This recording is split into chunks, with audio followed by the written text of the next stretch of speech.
so much brighter there. You can forget all your troubles, forget all your cares, and go downtown. Things will be great when you're downtown. No finer place for sure. Downtown and Georgie Girl, this little mentally thing, was that a personal choice? Absolutely, yes. I'm sorry to say, completely. Well, I'm not sorry to say. I'm happy to say they just transport me back to when I was a teenager. I mean, it wasn't in my era actually. It was before my era, but I absolutely remember sort of putting my makeup on and going out, you know, to dances and everything with that sort of playing in the background with my girls, all putting our makeup on to go out. It's just a really hopeful, joyous, simple thing about kind of being young and living. Mm-hmm. Yeah, I love them. They make me smile, those songs. And A Garden, the Jason Carr, presumably that's an extremely personal choice. Tell me. Yeah, absolutely. Well, I mean, Jason is a great composer, and he's and actually his life now is becoming more and more as a composer of theatre music. Mm-hmm. And years ago, I recorded that for him. Years and years ago, I recorded it for him on his album. And we both love that song, so I did it for him again. Clear and seeds can grow, to be strong, to be brave, to be fine and beautiful. Somewhere there must be a garden. And What Kind of Fool Am I? That's a really big closer to the show. Yeah, that was interesting. I mean, I was very naughty to say I didn't really know Rickerson Newley. I didn't really know that repertoire at all.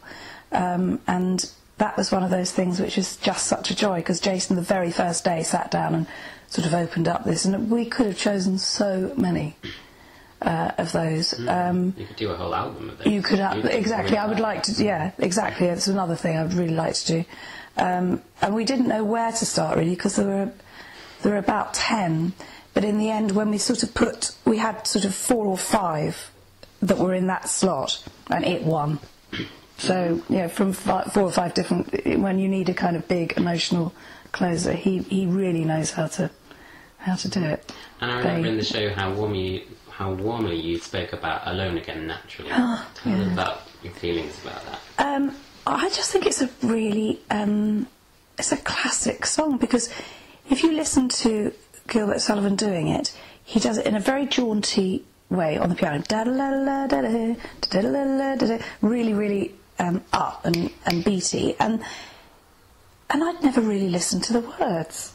And it happens over and over again. Depending on how you craft a song, you either get to listen to them or you don't. And I suddenly thought, my God, this is absolutely unbelievably tragic.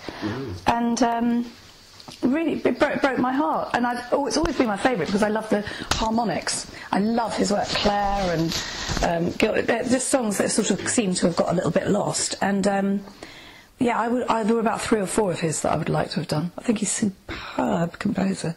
Superb. Brilliant.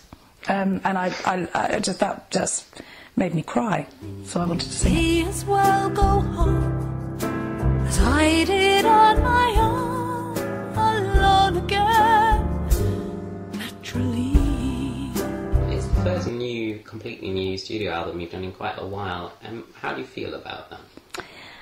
Well, I had a really, really lovely time doing it. It was fantastic. It was fantastic. You know, again, it was, if somebody said to me, you're going to make a CD, I probably, you know, wouldn't have done the Great British Songbook, and I'm really pleased I was pushed into doing it, because having done it, I think there's a really marvellous, marvellous group of songs there. And I'm very, very proud and happy to have done them. But it's interesting that actually just by being asked, you're sort of sometimes just, as an actor and as a performer and a singer, we have 2 words we can say, yes and no. You know, that's it. And this was just a clear yes. Times are forever, forever.